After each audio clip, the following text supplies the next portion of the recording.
All right, let's get going. So we are recording, so I think it's appropriate to just kick this off here. I tend to walk around a lot, and so I'm excited. Thank you very much. My name is Eli Cohen, and I work with Salesforce.com, and I'm responsible globally for our sales productivity programs. And sales productivity programs is it lives in the sales organization, and we call it sales productivity because we wanted to kind of rebrand it a little bit in the company. And before I took the group over, we had called it sales effectiveness, and some people call it sales enablement. But over the next hour, you're going to understand what it is that this group does for Salesforce. I'm joined by a few colleagues. I've got Stephanie Gilmore, Josh Aronoff, and Deb Sherba. And our goal today is to let everyone get a good sense of how we run our sales productivity programs at Salesforce.com. And we've got a great story. We've seen some tremendous success in terms of improvements in productivity over the last 2 years that we want to share with you. And hopefully you'll be able to walk away with some great best practices. And it's not going to just be me talking. We're going to have folks on the team that are experts in their areas come up and share their best practices too. So we did take that quick survey, and it does seem like this is a room filled with folks from sales ops and sales productivity. So I'm excited to kind of share with you what we've done. We might touch on some new features. We are definitely going to share with you some things we've done that are custom to Salesforce that we are planning to roll out in the future. So this is the obligatory safe harbor statement. You all heard it. You heard Mark talk about it this morning. So let's just kind of get to it. So here's our agenda. We're going to start talking about how we do business, how we're structured, what are our imperatives, what are our programs, and what's our vision, values, and kind of methods. What's our go-to-market in terms of what are the services we provide our sales organization, like my group specifically. Then we're going to, as quickly as we can, get into some demos. So I'm going to show you my dashboards. I'm going to show you the dashboards that we share with management across the company, across a variety of key metrics. And then we're going to get Stephanie up, who's going to show you a day in the life of an AE. So what does a Salesforce.com account executive have when they log into Salesforce? What does their opportunity page look like? What kind of white space reports do we give them? How do they do account planning? How do they live in content? How do they do what they need to do to run their days and run their businesses? Then something that is kind of dear to us is the ideas product and crowdsourcing. And we thought, since a lot of you have heard of kind of the Starbucks story and the Dell Idea Storm story, and you've kind of heard about how great it is to kind of crowdsource, we've got some amazing examples of how we crowdsource our community inside of Salesforce for great best practice ideas. And we're going to share with you how we do that and what some of our best practices are to bring those communities to life. So for those of you that don't know how we're structured, I thought it would be appropriate to just share with you our sales organization and our sales structure. So we have a variety of different sales groups. We've got a sales development group. That's the group on the far left, which is, imagine that you go to Salesforce.com and you go to our website and you fill out a lead or you fill out a form. That turns into a lead. You go to one of our demos or you download a white paper. So we've got a whole team of people that all they do is qualify leads, and then we get those leads routed to our account executives as quickly as possible. We also have install base, what we call enterprise business reps. So the folks on the left are really doing lead gen and lead qualification for us, including our partners. We have a very robust partner referral program as well. Then we move quickly into kind of our SMB mid-market organization, and that's where we start kind of moving up a little bit, and this is where we have account executives. And as you move further across the chain here, our SMB mid-market reps can have anywhere from 100 to 1,000 accounts depending on their territory. And also, as I move up market, our field and enterprise account managers can have anywhere from, kind of 10 to 1 account in some cases for some of the larger customers of ours so we can service them. And we don't share the numbers of sales reps that we have. So, I know some of you are probably wondering how many people we have. We're not allowed to share that publicly, but we have about 4,000 employees, and that was communicated on our earnings call. And also on our earnings call, one thing that's interesting is our CEO publicly stated that we are on an aggressive hiring kind of mode right now to bring on as many salespeople as we can so we can compete more favorably with our friends at Oracle, SAP, Microsoft. So that's something that we're kind of actively doing. Now, to support And that's kind of all pre-sales. And then we've got a very robust post-sales organization as well. Most of you are familiar with your customer success managers and our services organization. So our group is responsible for enabling everyone here. And that's a pretty big community. And you can see partners below, services, everyone. We have a very robust sales engineering group. That's what Josh's responsibility is. He's responsible for all of our enablement for our sales engineers. And then we've got sales productivity, and then we've got sales ops. So our group does both sales ops and sales productivity, but just wanted to give you this structure so you can get a sense of what you're dealing with. Just from I can tell you how many people on our team. On our team, we're kind of approaching about 40 people that are focused 100% on the effectiveness of all of our salespeople around the world. Any customer-facing salesperson, that's part of Salesforce.com. Now, one of the things we did, so my background, I've been at Salesforce for about 5 years. Some of you might know me as the PRM person, the PRM guy. I had worked closely with development to bring that product to market. And one of the things that our presidents, Frank Van Veenendaal and Jim Steele, liked about my approach to product management was I was very sales-focused and really wanted to do the best we could to help our salespeople be successful and ultimately sell as much of the product line that I was representing. So we took a lot of our principles around sales support, deal support, and sales enablement programs and training and certification and packaged it up, and now we're applying them to all of our products. And the very first thing we did about 18 months ago when we decided to kind of restructure and we physically moved, this is why I asked, are we in marketing or sales? This group was in marketing, but we moved this whole group to sales, and then we also brought under the group all the different regions. I don't know how many of you have experiencing this, but we used to have a lot of rogue programs happening where, in certain regions in the world, they'd go off and build their own custom training programs and not really following. I don't know if that's something you guys have seen or not, but, we definitely have kind of one standard program that we now have around the world and that we roll it out. And it's pretty impressive. But the first thing we did 18 months ago was we created this kind of role-based approach to our program. So prior to the kind of how we restructured prior, what happened was when we would do any kind of training or certification, we would just do a one-size-fits-all. So now we've got this segmentation by role, and it kind of starts at the entry point into the Salesforce application. We've got kits by role. So specifically when you log into content and you use the content application, we're leveraging tagging and we're doing all that kind of great stuff. We've got skill plans, certification programs. This is all really focused on the success of every single one of our roles, and it's had a huge impact on our productivity. Page layouts, workflow rules. Like, we take this stuff pretty seriously when we talk about building training for every one of our role types. So here's an example of sales content. We'll log into it later, but this is an AE kit. So these are all the top documents that our account executives need with the appropriate tagging, so they don't have to go what a lot of people call is dumpster diving. And we like to pride ourselves that we have done a good job of helping all of our salespeople get the documents that they need.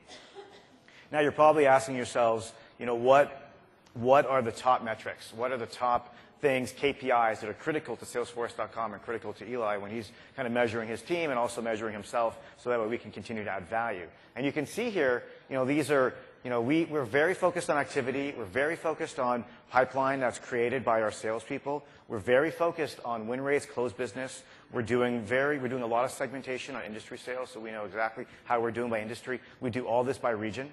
So regions for us, North America, Europe, Asia-Pac, Latin America, and Japan. Those are kind of the Uber regions, and then we break them down by country. We also do a really good job, and where we're going to spend a lot of our time today, where I'm going to spend the time, is showing you how we've created some custom objects in Salesforce to track onboarding and ramp, to track certifications, to track content effectiveness, to track all these elements that, for the most part, is usually managed in Excel spreadsheets. Many companies around the world, you're all doing certification, you're all doing all that kind of stuff, but we're going to show you how we were able to evolve it, how we were able to bring it to life inside of the app. So this is probably the last slide that we'll go through formally before we start getting into some of the product and show you how we run Salesforce and our productivity programs. But this gives you kind of an inventory, a perspective of how we think about productivity. So from the day that we hire a new salesperson, this is kind of where they start. They come on, they onboarding. So we're responsible for all of the learning prereqs, tracking all the learning prerequisites. We're responsible for, we have a boot camp, which we bring our salespeople to San Francisco, and it's a full week, intense, hands-on, role-based, and it's very fun, but it's a lot of work with a certification at the end, both a demo certification and a pitch certification. We need to track all that on the app. We want to report back to our managers to let them know who did well, who didn't do well, who needs guidance, who needs help. And we take it seriously. We've had some folks that come in and they think it's a bit of a party, and you know what happens at the end of the week? They don't make it. And, it's pretty brutal. But it's, we take this stuff very seriously. We also are very focused on communication, so all communication that goes out to our entire sales organization comes through this group. And it goes through the appropriate person. So Josh, who's responsible for our SC community, is responsible for all communications that go out to the SC community. Deb, who's responsible for our sales development group, all communication that needs to go out to that community goes through Deb. So we're very disciplined in that capacity as well. We also do all the training in CERT. We do, and all the tools. We're going to show you some of the tools. And then deal support. We have a very, how many of you run war rooms? Okay, so that's a small number of hands. So this team supports, we do all the deal support, and basically if I'm a salesperson out there and I might have, we call it deal therapy or deal clinics. Basically, I'm a salesperson, I need help. Maybe I need maybe I have a competitive pressure that I'm struggling with. Maybe I need to strategize on demo tactics. Maybe I need, whatever I need to do, I can, log a request through the app that gets funneled to the appropriate person based on the type of deal request that's needed, and then that gets handled appropriately. And we have our own service level agreement and a commitment to the sales organization that within 24 hours they'll have a war room call scheduled. And we have pretty good, almost a perfect track record there. So here's an example of just some of the metrics that we use to track the business. And what you're seeing here is our. Can you guys hear me okay in the back? Great. What you're seeing here is just kind of a summary data of what our onboarding program looks like with a dashboard.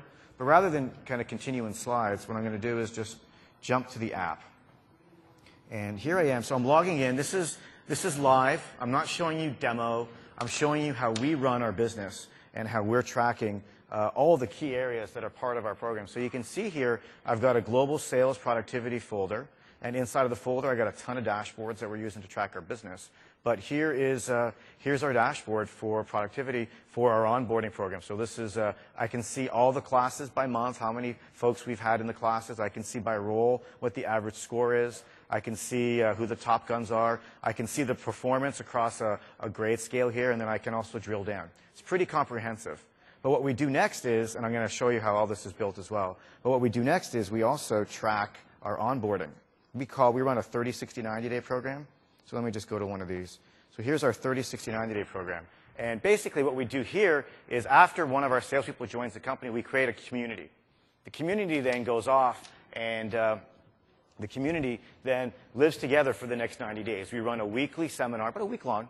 And you can see here, this is one of the European communities. But what's notable here is on the left-hand side right here, we're tracking activity, we're tracking pipeline, and then we're tracking closed business. And this is a dashboard that we're using to monitor the progress of folks because we believe there's a certain correlation. If you use the app, like when we first started doing this, AE's not logged in the last 3 days. Okay, they shouldn't be on the list because everyone should be logging in every day, and that's bad.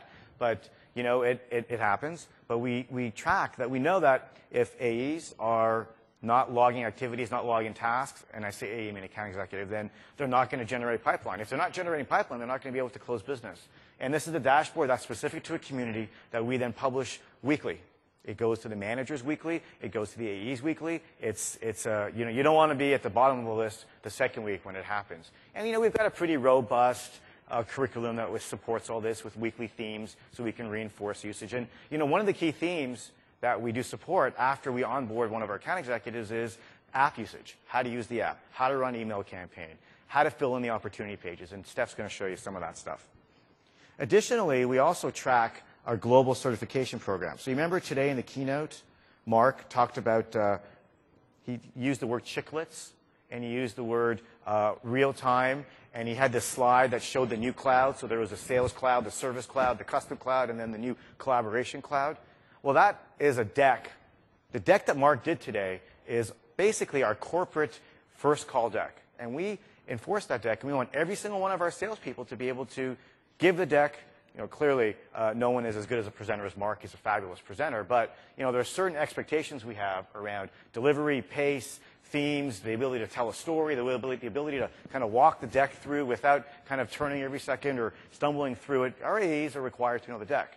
Now, in order for us to do it, when we redid that deck, our first call deck in May of last year, in 30 days, we were able to scale a global certification program certifying over 1,200 customer-facing people, all using the app and to track the certifications. And we did like a top-down approach. We certified all of our presidents, and then our presidents certified the AVPs and SVPs, and the AVPs and SVPs certified the regional vice presidents, and then each RVP was responsible to certify their managers. And how they did it, I'll show you here if I go in and look at this for a second. Let's just drill down. And I can go, no, I got to go over here. Bear with me. So we created a custom object. There it is, employee certs. Sometimes I have too many tabs turned on. And I can go look at, I'm going to show you one of the certs from my team. I think Dennis, you're in the room, right? There is Dennis. He's on my team. He runs all of our kind of productivity programs here. So here's just a simple object. And we're tracking whether our account executives are able to tell the story, do transitions, personalize, their pacing, manager comments, if they're highlighting differentiators. So we built this object. We tied it to the user object. We've got the full hierarchy roll up. And, oh, by the way, when I get scored by my manager, I get a notification as an email template that says, great, you did awesome, here are your things you got to build. And then also the manager's manager gets a notification. We've got that dashboard. So we were sending that dashboard out daily. It became a race. We had to get this certification done by the end of the month. Sorry. And it was a 1 month. Basically, Mark moves very fast, and he changes things, but we have to make sure we're on message. And so here's an example of a program that we were able to roll out, leverage custom objects in the application, and manage an entire certification program using Salesforce. Let me think. I wanted to show you one more thing. The other thing I wanted to show you, let's go here. I want to show you one more dashboard that we use. The other thing I do is, we track all of our service requests. Excuse me, all of our requests that come in from the field. We track using the app. We use custom objects. So here's an example of one of our programs. This is our War Room program, and you can imagine this working for anything. It could work for RFP requests. It could work for reference requests. It could work for business case ROI help. And it's just leveraging custom objects. And we have a button or a link that's on the opportunity page, and then we're able to track it and manage it. Here's just visibility, so we know exactly kind of how we're doing, what programs we're running, things like that. We also track a lot of other programs here too. I'll kind of the other thing that's interesting, considering you're all using Salesforce, I was visiting a very large company, one of the largest companies in the high-tech industry in the world, and they and I went to learn more about their executive briefing center. Amazing executive briefing center. Most of these large companies have amazing centers, a lot of really cool gadgets. And at the end, they said, well, they asked us, can you share with us some of your best practices around how you manage the executive briefing center at Salesforce? It's part of our productivity team as well. And at the end of it, I said, well, you know what? Yeah, sure. We've run last month. We ran about, I think I listed about, 42, 43, kind of EBCs. Actually, no, it was 400 hours of EBC meetings was the quote over a period of time, kind of impacting about $90 million in potential business. And their mouths dropped. And how did you do that? Well, every time you want to log an EBC request, you got to do it from the opportunity. And they just were floored. And it's simple things like that that you should all feel empowered to do, so you can just take a request, take anything that's already being, kind of operationalized through a form, and just bring it into the application. Now, the other thing I'm going to do before I bring Stephanie up is share with you what we did from a sales methodology perspective. More great results. You can see here a stat that shows how we accomplished our certification. We also are tracking all of our new product introductions. So here's an example. We launched a program this year where we kind of wanted to train all of our salespeople on the Service Cloud. That's our second cloud. It's amazing. It's contact center, customer portal, really powerful. But, we need to, arm all of our salespeople with this. And we launched what we call the Service Cloud Academy. And we had to track that program inside of Salesforce. But how we're able to really measure success was we're able to track closed business against the SKUs in the app and build dashboards. You can see some of them here with leaderboards. And we would send these out to the regions, and it has a big impact. And it really, really drives behavior when you're sending out dashboards with leaderboards that are specific to programs that you're running, and you bring it all together in that way. Now, the other thing we did about a year ago was we realized that we didn't have a common language across all of our sales organizations around the world.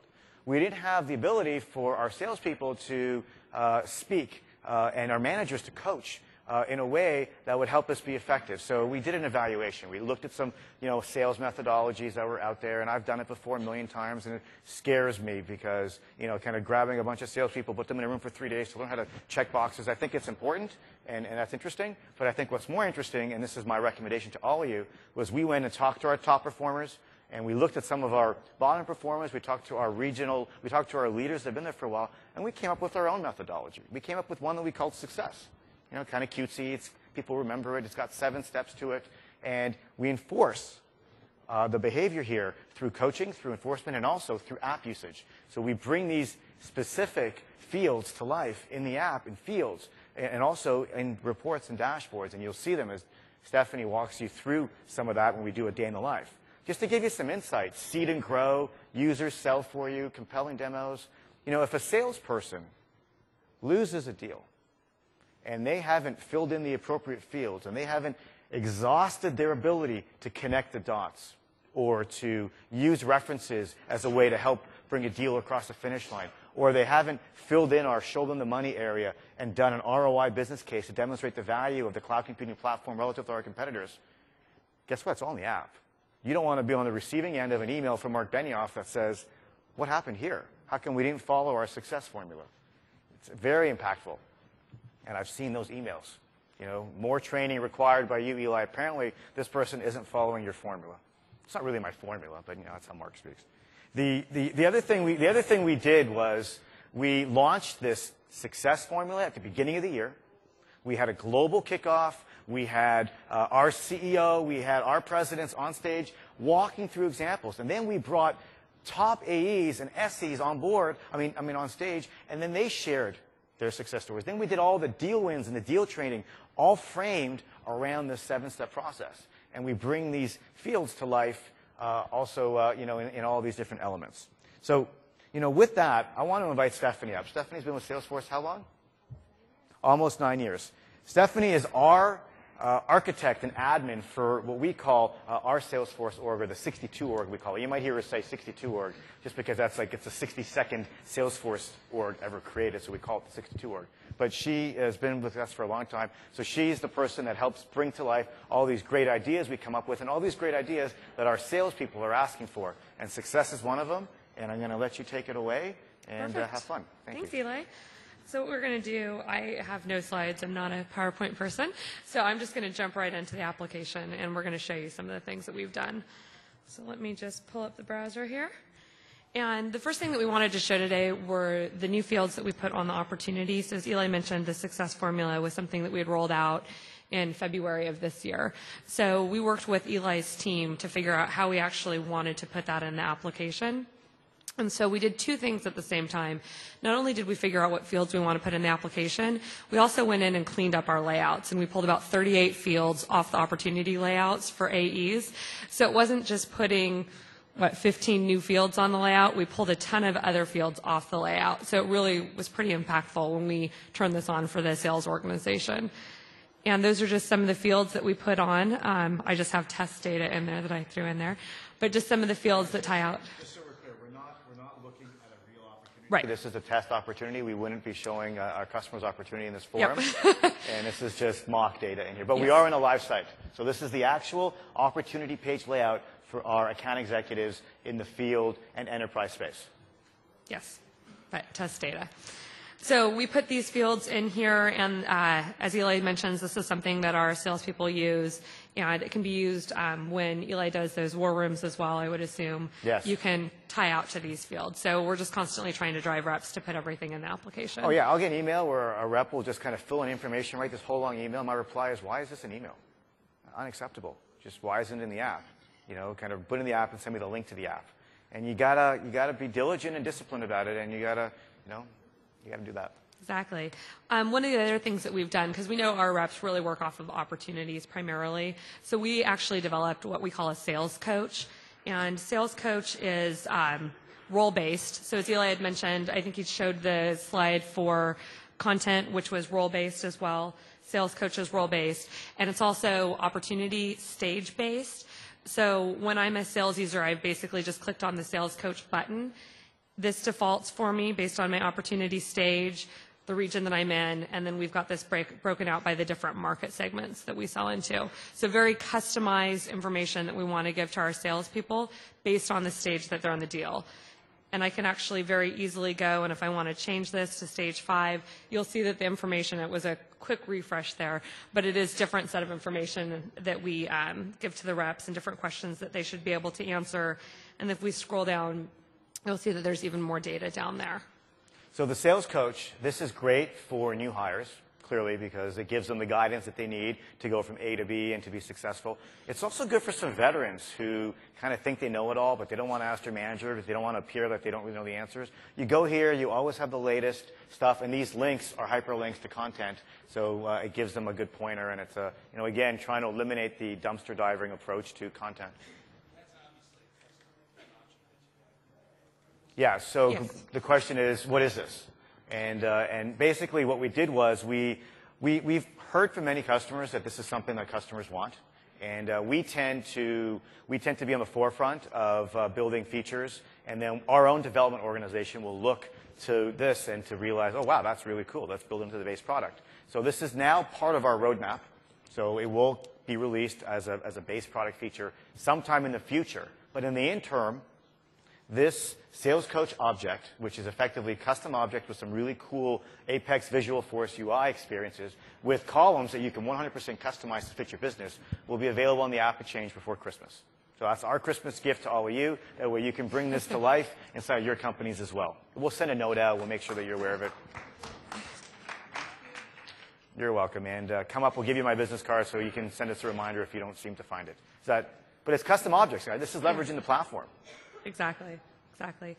Okay, so some of the other things that we wanted to pull up, also with the help of Eli's team, we built a customer story object. So I just have a link that I've already got loaded here. But basically, so I can show you what this looks like from the UI for a salesperson, they just go to the customer stories tab. They've got the ability to just basically using pick lists, tell us what it is that they want, right? So they're looking for a customer story based on certain themes or integrations, customer competitive wins against. They put in all that information. They go ahead and click the Find a Story button. I did that before I came up here. And this is what we were able to pull up. So it's something that the salesperson can just very quickly on their own without having to reach out to anyone, go and grab this type of information. And then it's very clear at the top whether or not that this is approved for external use and whether it's available for a reference. So it's something that we make it really easy for the salespeople to enable them to do it themselves, basically. Again, this is another scenario of a top time sucker that the account executives would deal with on a regular basis. I can't find the story. I don't know where to go. So here it is in a database inside of the app in the right context and with links to content with the one-page slide summaries or the PDF or links to the YouTube videos or links to wherever it is, just built on custom objects, just built with custom objects, leveraging some common search criteria and search themes. And it's in context, and it's user-specific, and it's pretty powerful. And this has been also very well received by our sales organization. And again, another application that we're going to also make available on the App Exchange too, as another cool sales productivity template for you guys to take advantage of. Perfect. So what I'm going to do now is I'm actually going to jump over to the account layout, and we're going to show you an executive briefing document that we put together. So Eli had mentioned the EBC is something that we've spent a lot of time on recently, and so we decided to put a standard document together so that when people are walking into the EBC and you need to brief, let's say, your manager or your manager's manager on what's going on, it's the same format. We just have a document that we've created with Visual Force. So. Pardon me? What's that? Standard work Yes. for sales, correct. So basically, an account executive, up until now, for them to create a briefing document, they got to look at the account object, they got to find the opties, and they got to create a Word document. This is one click, and it grabs all the key information, all the usage statistics. It's got all the opportunities there, all the key fields that are specific to an account executive to be successful, and also meeting goals, meeting objectives, things like that. So it's pretty compelling. It's been a great value-add service as well. Yep, definitely. And one of the really nice things about this is at Salesforce, our philosophy really is let's just get something out in front of the reps. So this is a great example of something that we were able to really quickly get in front of the reps. We've got a lot of great feedback on it, and we're just going to do multiple iterations to it and make changes to it based on the feedback after they've been using it for a couple of months. So we definitely believe that we're not going to let it get stale, basically. We're always going to make changes to that. So one of the other things that we wanted to bring up here that we just saw the fields actually for is account family plans. Through this, it's just where our reps go and do their account planning. But one of the things that we have also built using Visualforce is a white space functionality. So once again, this is all just test data that I've got in here. But basically, these are all the accounts associated with a family. So think of it as all the subsidiaries and branches associated with a family. And what we're doing is we're able to pull over whether or not, these are all of our product lines across the top, whether there's an open opportunity going on, if we've sold them licenses by looking at entitlement data, whether or not we've got a competitor in there, if we've identified a contact. And it's all stuff that the rep can either enter somewhere else or we're actually pulling it from the system. So we're not ever asking the rep to fill something else more than once. So it's always, if we can get the data without having the rep fill it out, we just tell the rep, do your opportunity, add your products to your opportunity like you normally do. If you do that, we'll go ahead and we'll populate this here for you so that you can look at everything in one location. We've done a lot of research on account planning, and before we had the white space report, no one was really using the account plans. And after we rolled this out, we finally realized that AEs were seeing value in the account plan and beginning to use it. So it's a pretty compelling proposition if you kind of tie it back to our company strategy. Sales Cloud, Service Cloud, Custom Cloud, and the new Collaboration Cloud.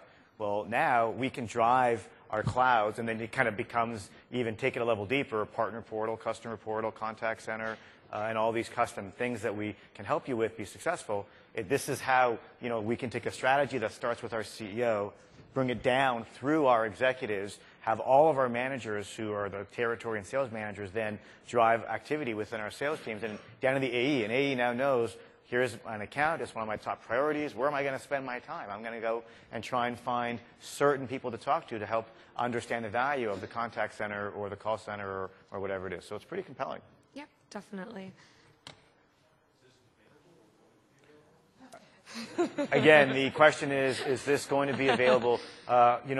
I think out of the things that we've shown you, the Sales Cloud, I'm feeling very confident that's going to be on the App Exchange in 3 or 4 weeks, free, no cost. And then the EBC briefing as well. That'll be also available in the next, probably 4 or 6 weeks. I feel like the account planning, we're going to do another rev on it. I'm not comfortable releasing it. We're probably going to release it post our first quarter after we use it for a quarter. So I think in the spring is when we'll probably launch the account planning, the Salesforce account planning app available on the App Exchange. So not yet. But, if for any of you, you probably have account plans that are sitting either in PowerPoint or Word, and if you haven't thought of just creating a custom object, and at minimum just capturing those fields and that data and bringing it to life a little bit, you should definitely do that, because what you can support is the approval process. So if it's just having an AE fill out the account plan, it gets submitted and locked, then the RVP or the regional, your managers can review it, and then you can at least dashboard on how many have submitted and where they are in the process. That's impactful and that's valuable right there, and I think useful. Exactly. There's a question in the back. There is a question?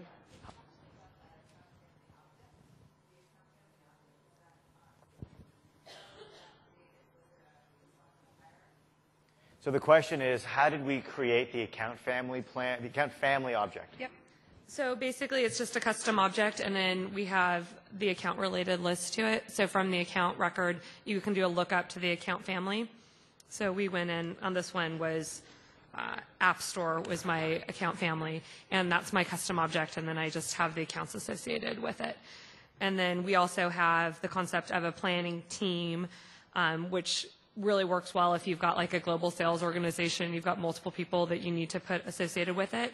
And we actually took it one step further and have this share all accounts button, which actually allows us to set sharing for both opportunities and accounts based on the team that's associated with this, and it does it for all the accounts associated with the plan.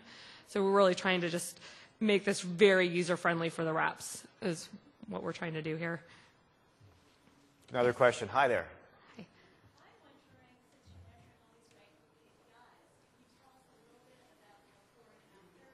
Sure thing. So the question is, you're measuring all these great KPIs. Can you tell us the before and after?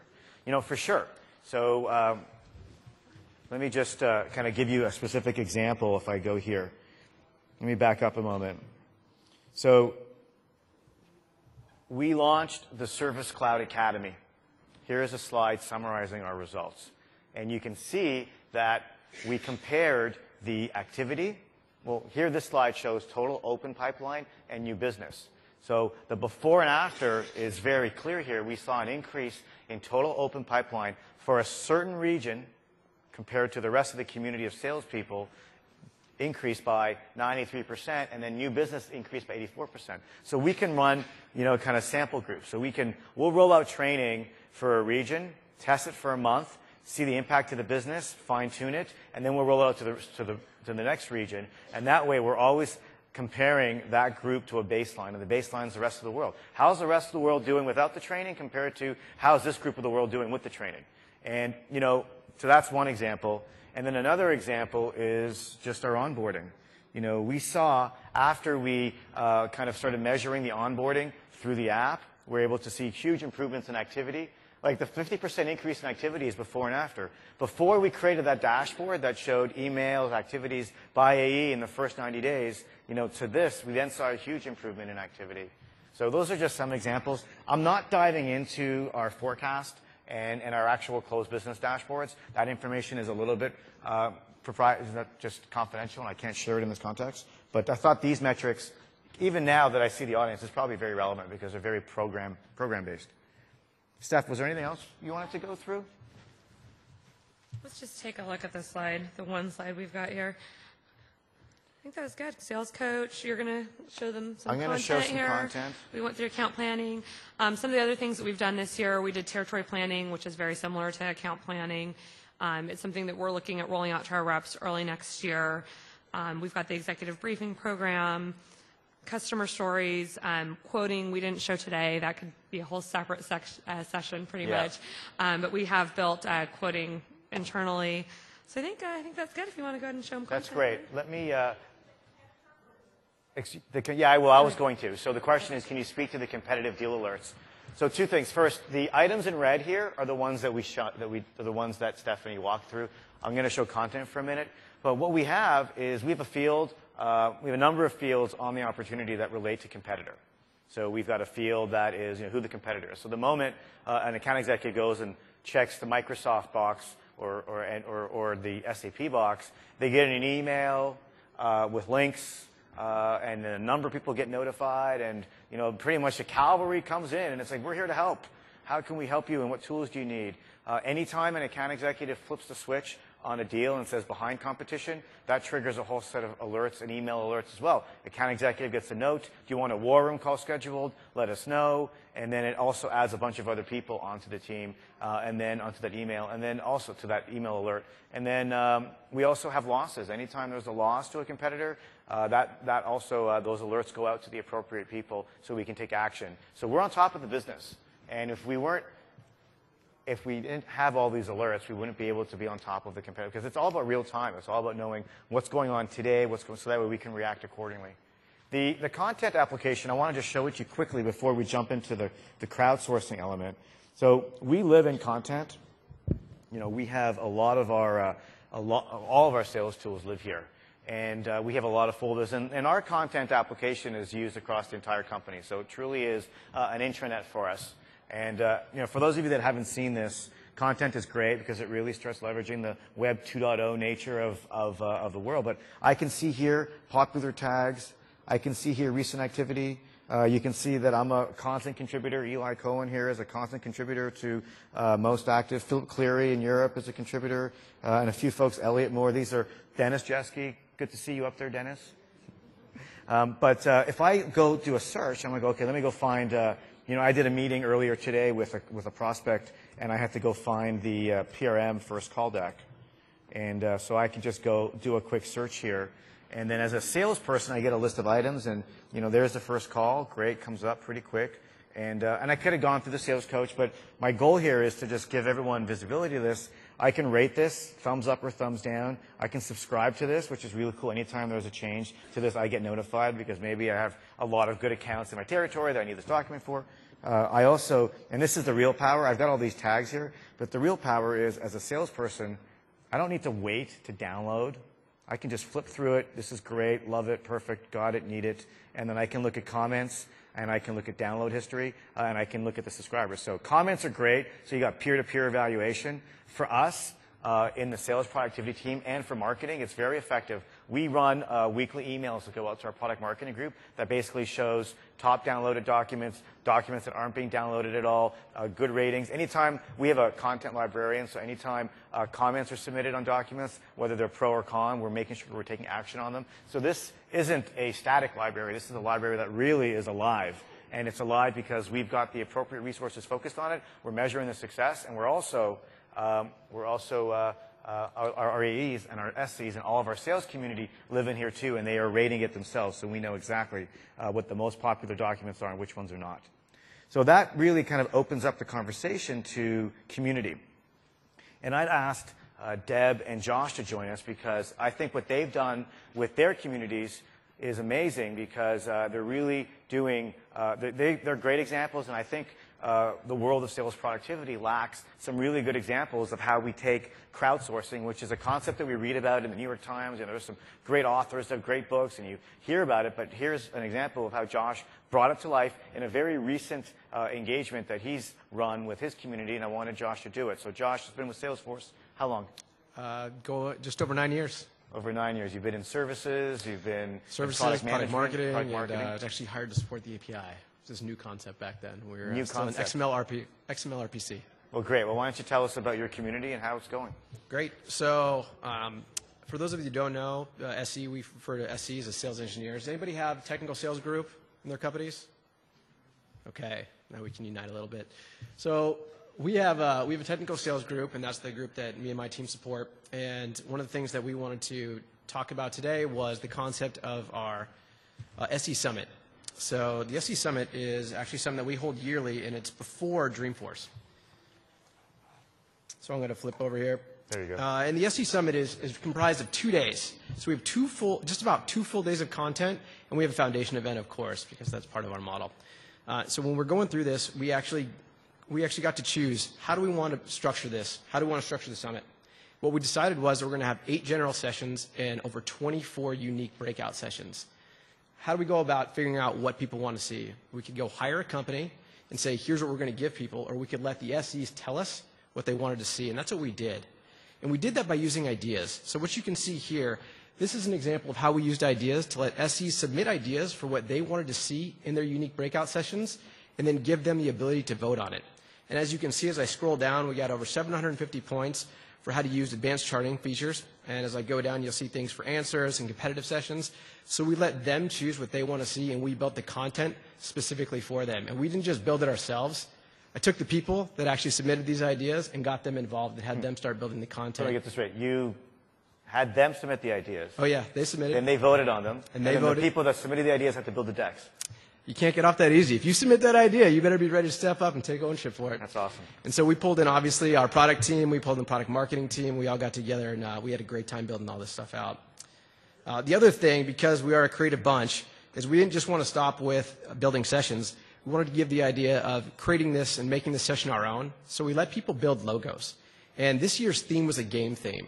And so we said, give us your best ideas. What do you want this to be around? And this is actually the one that won. So if you can, for those familiar, this is an Atari theme, and this was our SE09, our Summit 09, and you can see closely behind was something that was similar to the NBA logo style, but I think that our international audience turned it over to Atari. And so one of the really interesting points about this is if you look, the point system on this is actually a little bit lower. If you look compared to our other one, it said 750 on the other one. This says 230. So I wanted to just quickly show you a report as to what that may be. So with some of our newer reporting functionality that you may have seen in Winter 10, we now can see why that voting was a little bit lower, why that point total was lower. It wasn't necessarily because there wasn't the votes. It was because people really had strong opinions about what they wanted to see. And this is what shows right here. Right? You can see some of these have a lot of upswing and a lot of downswing, and the green is the upswing, the orange is the downswing, and then this blue is actually what the net score was. So you can actually get a real feel for, there's actually some controversy between some of these slides, or some of these logos, sorry. That's great. And then you also, anything else about the SE community that is worth mentioning or sharing right now? So we actually run a lot of our different things using ideas as well in terms of sharing success calls, training initiatives, and things that we want to build. We actually ran the entire SE Summit from end to end on the platform. To go into that would probably require another session now. But you built a whole registration system for the sales engineers to be able to self-select courses and then build a custom calendar, all built on Forest.com. Absolutely. So using about 5 custom objects, we devised a way to let people build and select their own agenda, and then we put a Visual Force front end on that to make it really slick. So it took what might take 6 or 7 clicks down to about 3 clicks for a user. How long did it take you to build it? It was about 2 weeks of development time and creation. Great. That's awesome. Thank you, Josh. Thank you.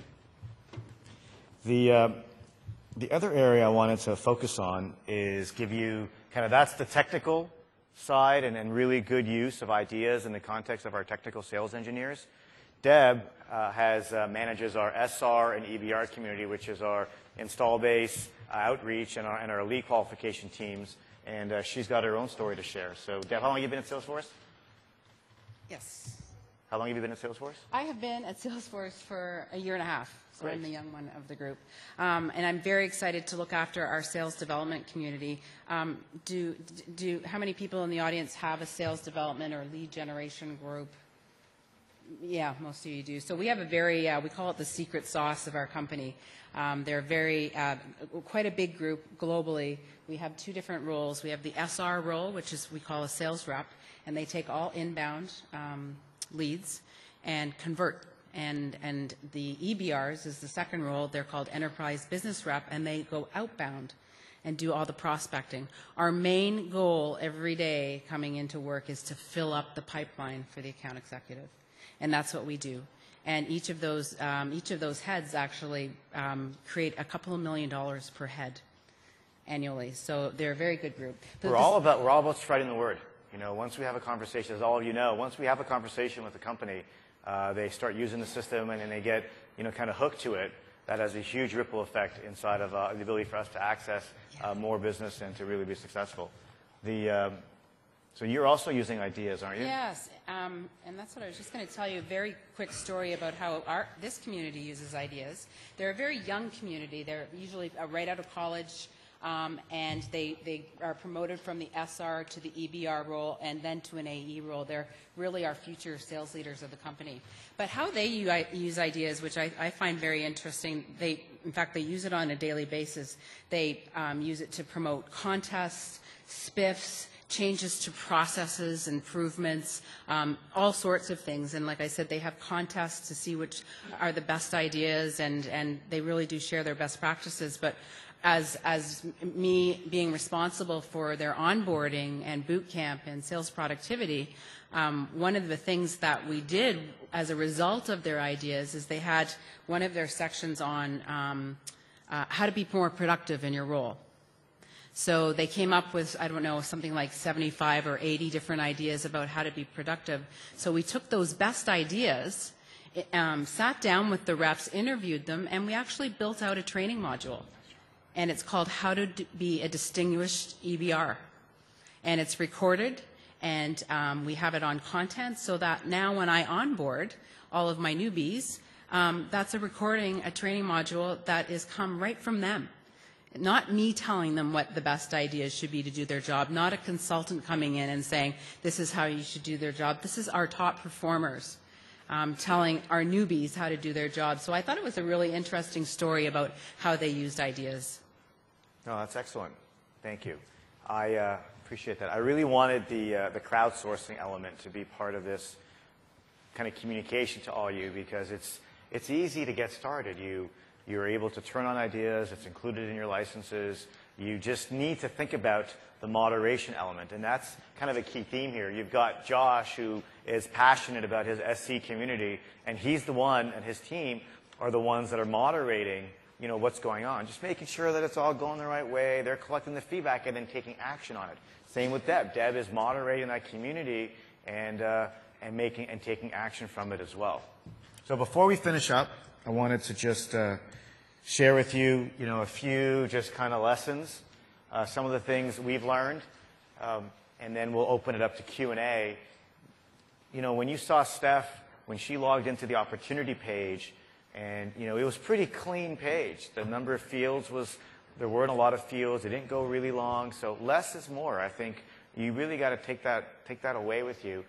Stay close to your communities. Use ideas to stay close to your communities, and that's something that we do a lot. And these are just two examples. We do have idea sites for all of our other communities as well.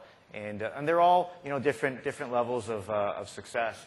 But shadow top performers, you know, I know, you know, we tend to sit down behind our top performers all the time and watch them click and listen to them on their calls with their customers. And always we're trying to improve the experience. And also shadow bottom performers. I know that seems kind of obvious, but when we built our success formula, we figured out what wasn't working for reps, and you know, we're able to extract what wasn't working and kind of create that success formula. The empowerment with metrics is critical. I really can't stress enough the use of dashboards. Like, I'm probably personally sending out, like, what I'll do is, you know, if there's a program that I'm trying to get more executive buy-in for, or, you know, we want to teach our RVPs how to do it. Like, you can do scheduled dashboards, and that's great. Or what you do is you use Snagit. You take a screenshot of your dashboard, put it in an email, put a headline, and just a very directive statement, and that takes action. Some of our RVPs, what they do now is when they have an opportunity, and the opportunity is not moving or it's at the wrong stage, you know, they'll literally take a screenshot of the sales coach, put it in an email, and, you know, kind of challenge the rep and say, what's going on? Like, I don't understand. I was on a call with you. I heard the customer say this, and how come you haven't moved it? Don't you read the activities? And you know, you want to use the app and the reports and the dashboards and things like that. Drive as much as you can to the app. That's the reason why I showed you the EBC request and the war room and talking to you about things that go beyond just the opportunity, the account family plan, the white space reports. You know, the way that you make your implementation much more successful is by kind of listening to what's going on in the culture, what's going on in the, you know, the water cooler talks. Like, what are they talking about? What are they doing? What do they need? And bringing that stuff to life inside of the application. Keep the app clean. Get rid of dashboards and reports that aren't useful. Purge what you don't need.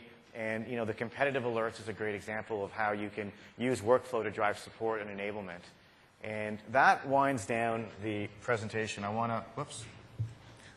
to thank my colleagues for participating, and I want to thank everyone for coming to Dreamforce, and want to open it up to Q&A now. Hi.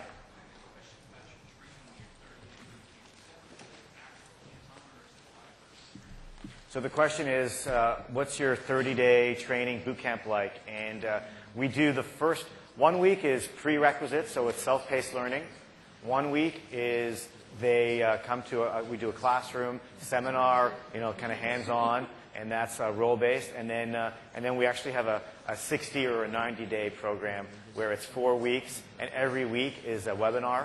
And then the secret is we usually have we have a sales leader that kicks it off, and then the secret is the dashboards. We're using the dashboards to drive activity, and we're using the dashboards to just to measure performance. Hi.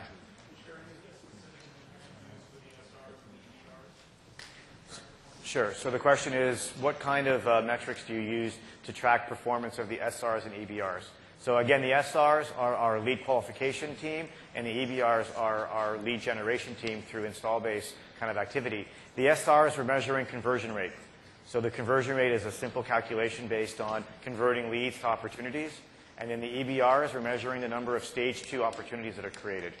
So those are the specific metrics. And ultimately, both kind of come down to, there's a term we have called ACV, annual contract value, and it all comes down to that. What's the annual contract value of an opportunity that was created from activity that was performed by either an SR or EBR? Question? Sure. What would you like to know about our territory planning? Oh, I got it. So the question is, can you talk about territory planning and how does it differ? So when we maybe I'll let Steph answer it. When we well, I don't know if we need to show it right now, but I wouldn't show the territory plan. I think the territory planning, I think when we talk about it, is more about how we do coverage and how we map territories inside. And it's separate from the account planning. Fair?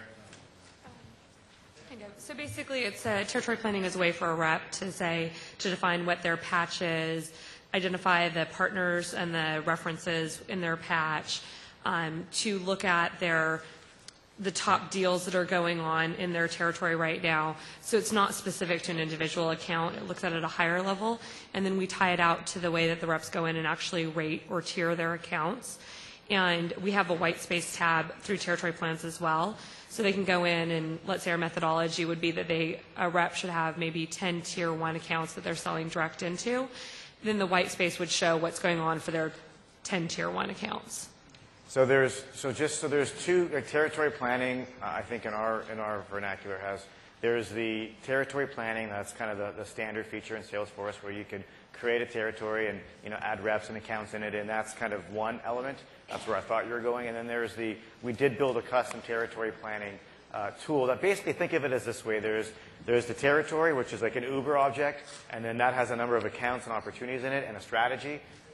The territory plan is pretty much something that is used for a certain segment of our sales organization. It wouldn't be used by all of our sales teams. And we're continuing to fine-tune it as well. Frankly, we haven't seen as much adoption of our territory planning tools as we'd like, so we're kind of evaluating what we need to do to improve it, to add more value to our salespeople. Question?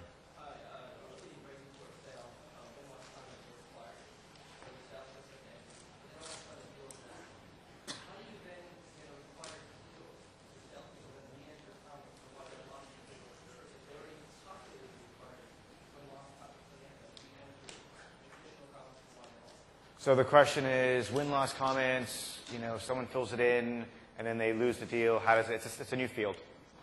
So we just basically, when they hit loss, there's a box that comes up that like, you can't pass go without filling in that box, period, end discussion. Way in the back. What's your feeling on using activity metrics for your more senior account executives in addition to opportunity size and opportunity wins? So activity metrics. Sure. So the question is, what's your views on activities for senior reps? And we use activities for reps across all levels. And there's a feature inside of Salesforce that lets you create a mail address that effectively, as a salesperson, I can create a BCC on any email that I use, and that'll automatically map that email to a contact, and it'll create an activity inside of Salesforce. So there are ways that senior reps can be smart. And maybe they don't want to have to go create a task every time they do something, but there are ways that they can use email in conjunction with Salesforce to log activity, and we can see what's going on. Also, our senior reps, they appreciate our deal request tools and the ability, when they want to do an EBC, to go and request an EBC, or they want a war room, they request a war room, they fill it out. That's an activity history that gets logged, so we're tracking it. And I think that our enterprise reps are the ones that are, living in the app as well. And clearly we've got, there's the whole gamut of folks. Some of them will, some of them won't. But, this isn't like, oh, you're an enterprise rep, you don't have to do the thing. No, our philosophy is, when we run that dashboard and it's got activities, we're doing it for every segment, whether it's an SR that's just starting or whether it's an enterprise rep that's closed millions of dollars of deals at a past life. Question right here.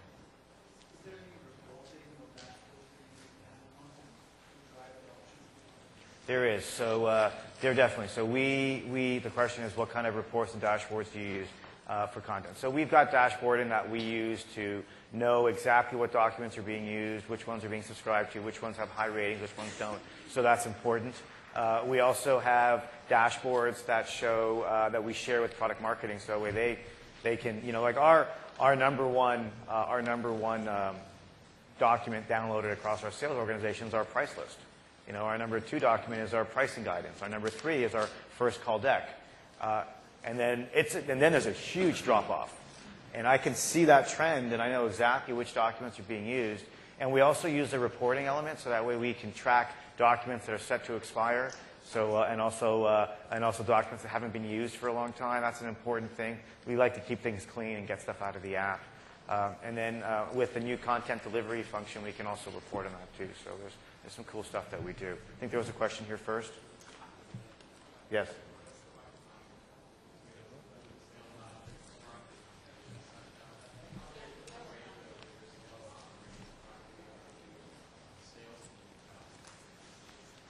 Yeah, you know, I'd rather just take that offline. Question over here.